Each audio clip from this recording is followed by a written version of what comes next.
Elon Musk ఈ పేరు వింటేనే టెక్నాలజీ పురివిప్పి నాట్యం చేస్తుంది. కృషి, పట్టుదల, లక్ష్యం పులకరించిపోతాయి. మనిషి మేధస్సుకు ఎదురులేదని బలంగా నమ్మే ఓ నిరంతర కృషి వలుడు మస్క్. ఫెయిల్యూర్ లేని చోట సక్సెస్ అనేది ఉండదంటారు.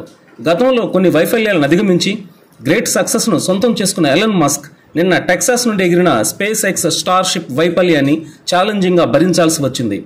ఎలన్ మస్క్కు చెందిన అంతరిక్ష నౌక స్పేస్ ఎక్స్ స్టార్షిప్ కొన్ని నిమిషాలకే అంతరిక్షంలోనే పేలిపోయింది. తొలుత ఈ ప్రయోగం విజయవంతమైనట్లే కనిపించినా నిమిషాల వ్యవధిలో ఈ భారీ అంతరిక్ష నౌక గాలిలోనే పేలిపోయింది. దీంతో ఎలన్ మస్క్ సంస్థ చేపడుతున్న అంతరిక్ష ప్రయోగాలకు అనుకోని ఎదురుదెబ్బ తగిలినట్లయింది. అంతేకాదు, స్పేస్ ఎక్స్ ఖాతాలో మరో ఫెయిల్యూర్ వచ్చి చేరింది. స్పేస్ ఎక్స్ స్టార్షిప్ అంతరిక్షంలోనే పేలిపోవడంతో దీని ప్రభావం వల్ల అమెరికాతో పాటు బహమాస్, ఇతర దేశాలపై ఈ అంతరిక్ష నౌక శకలాలు వచ్చిపడ్డాయి. గాల్లో దూసుకొస్తున్న ఈ శకలాలతో విమానాల రాకపోకలు నిలిపేయాల్సిన పరిస్థితి ఎదురైంది.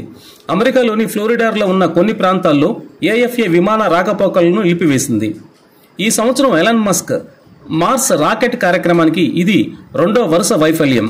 దక్షిణ ఫ్లోరిడా, బహమాస్ సమీపంలో సాయంత్రం ఆకాశం గుండా మండుతున్న శిథిలాలు దూసుకొస్తున్న దృశ్యాలు కనిపించడంతో స్థానికులు వాటిని సోషల్ మీడియాలో షేర్ చేసుకుంటున్నారు.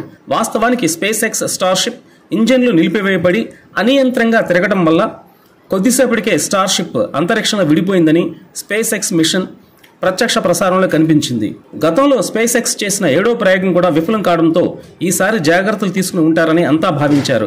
కానీ ఈ ప్రయోగం కూడా విఫలం కావడంతో మస్క్ సంస్థ సమర్థతపై సందేహాలు తలెత్తుతున్నాయి.